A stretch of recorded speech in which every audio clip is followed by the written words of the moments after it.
Welcome to my channel Manoj. Today I will tell you how you can approximate a rectangular function by cosine signal.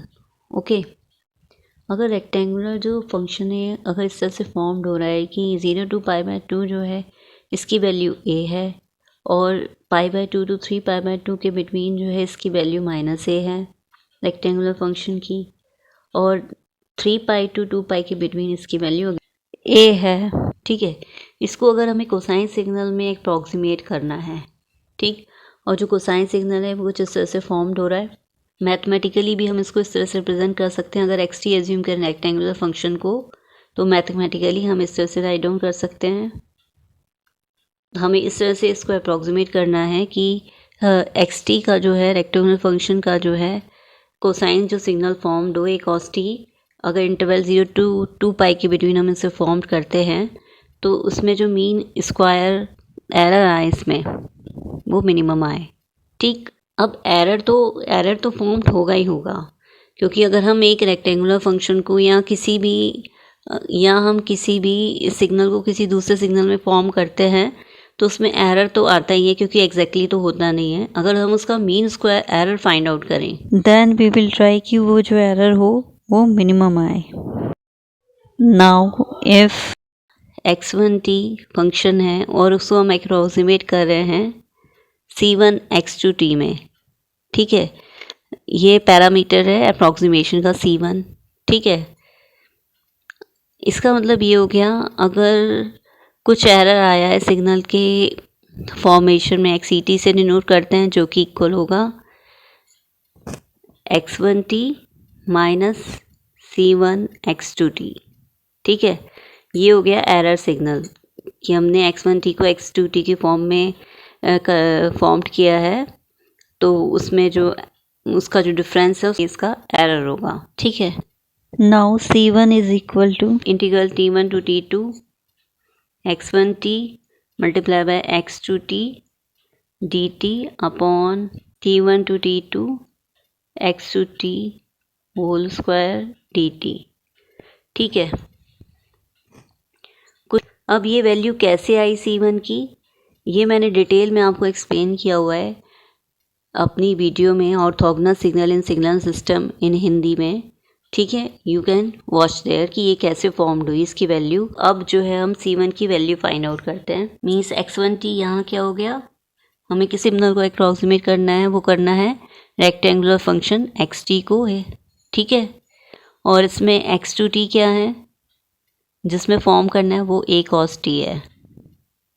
ठीक है, तो simply हम इसमें c1 की value find out करने के लिए इसमें x1t और x2t की वैल्यू पुट कर देंगे। ठीक है, वो किसकी इक्वल आएगी, c1 will be equal to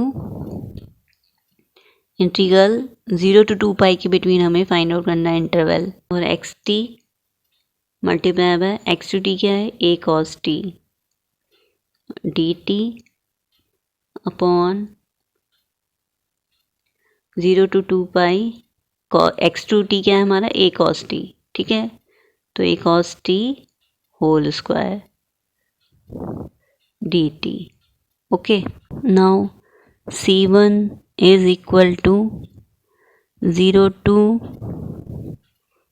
2π, इसमें xt की वैल्यू पुट करेंगे जो कि 0 to π/2 के बिटवीन तो a है, we can write down here, multiply by a cos t plus π/2 to 3π/2 के बिटवीन ये -a थी, -a multiply by a cos t dt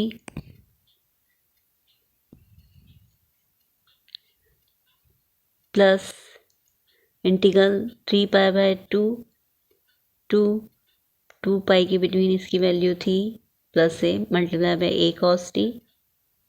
ठीक है, हमने इस रेक्टेंगुलर xt फंक्शन को ब्रेक कर लिया जो कि हमें इस तरह से गिवन था। इसकी अलग अलग इंटरवल में अलग अलग इसकी वैल्यू थी, उसके अकॉर्डिंग इसको पुट कर दिया गया है इस इंटीग्रल में। ठीक है, upon 0 to 2π a square cos square t dt। Okay, अब इसको सॉल्व करते हैं। This is equal to a square 0 to 2 pi cos t 0 to pi by 2 cos t dt plus minus a square pi by 2 to 3 pi by 2 cos t dt plus a square 3 pi by 2 to 2 pi cos t dt upon a square को जो है outside integral के right down कर दिया 0 to 2 pi and this is cos square t. cos square t को हम कैसे right down कर सकते हैं? We can write it down as 1 plus cos 2t अपॉन 2 dt. This is a trigonometric identity for cos t. cos square t. ठीक है, and this is equal to a square. Now this cos t equals to sin t. इसका integration जो है cos t का sin t होगा.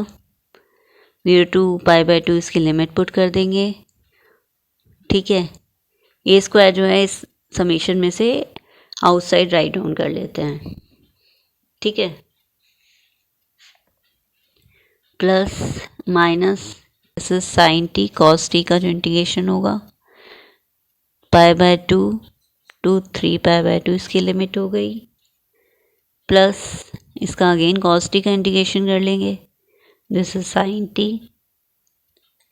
3 pi by 2 to 2 pi इसका integration हो गया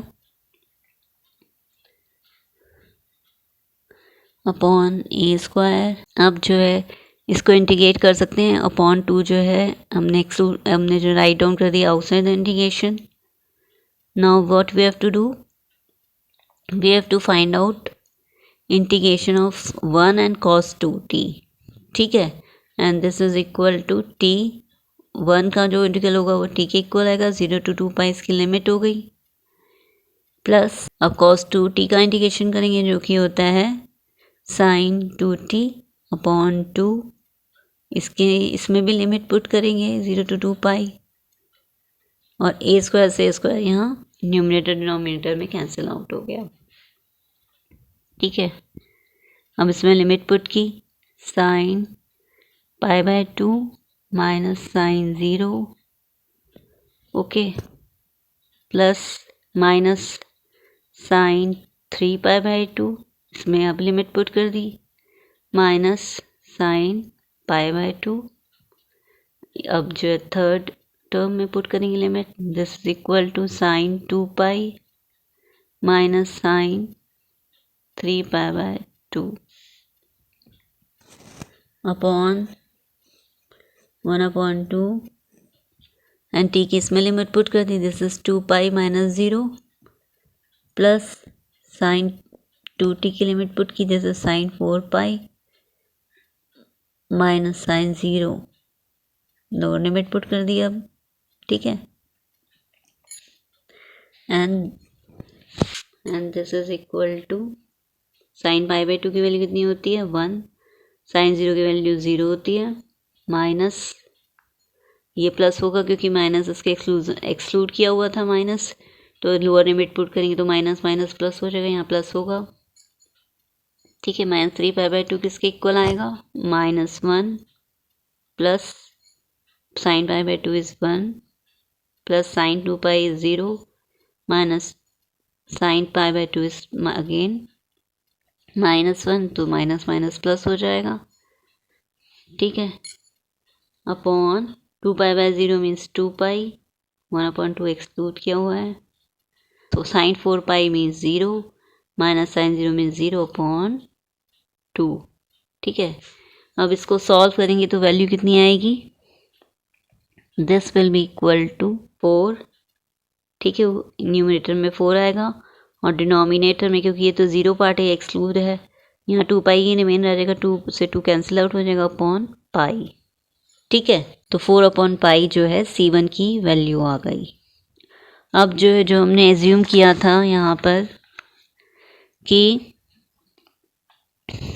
x1t जो है वो c1 की वैल्यू 4 पाई आ गई और यहाँ x1 क्या है xt।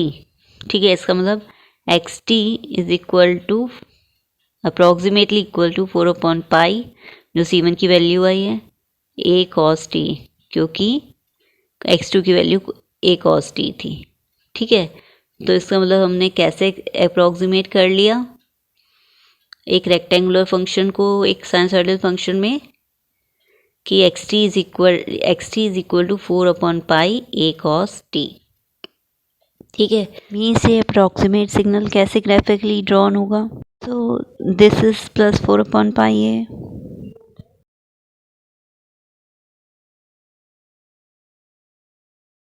दिस इज माइनस 4/पाई a। ठीक है,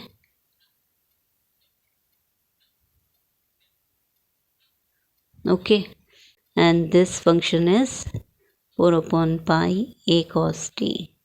ठीक है, ओके, अंडरस्टूड, थैंक यू।